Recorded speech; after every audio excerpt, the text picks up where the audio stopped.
The wicket is inspected and another test begins. Don Bradman wins the toss for Australia, and Australia are going to bat. Idly leading them, and here's Tom Dollery, Jim Laker, Dennis Compton and Douglas Wright of Kent at the end.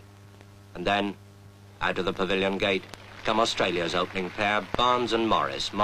And Alec Coxon of Yorkshire bowls the second over from the pavilion end. Elbows well out, comes in, bowls to Morris. Morris forces him away on the onside, and the Australian innings is underway. The first run's up on the board. And so another historic break on this demonstration wicket. Now, there's the spinning finger, the third one. See, cuddled close against the seam. He comes up. Now, this is the perfect leg break. Watch where it pitches. Just outside the line of the leg stump, and it turns enough to beat the off stump.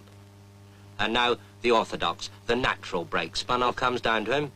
Turning into him. Well, all right, he just lets it hit the bat. And that's why short-leg fieldsmen were born. Well, perhaps attack's the best method of defence. Down comes that off break again, and the batsman hooks it hard and high over those short-leg fieldsmen, but not over deep square leg. There is a way of doing it, of course. Over the Lindwall is bowling at full speed to Hutton. That ball's well up term, and he pushes it away past mid-off for a comfortable 2. Bradman moves round those hungry Australian slip fieldsmen, and Lindwall, in one of the finest spells of fast bowling seen in England since Larwood, bowls again. This time... When a wicket falls or a hit is made, those behind the scenes spring into action. What they record will go speeding over land and ocean. When a batsman strikes, the whole world outside will want to know the score. And when they know it, they'll cast an envious thought.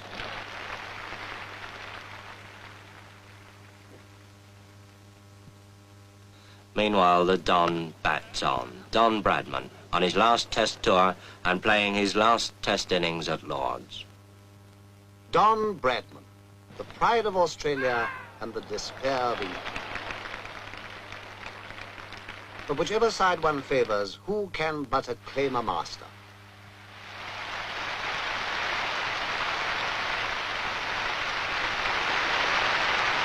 Bradman, whose name now joins the golden pageant,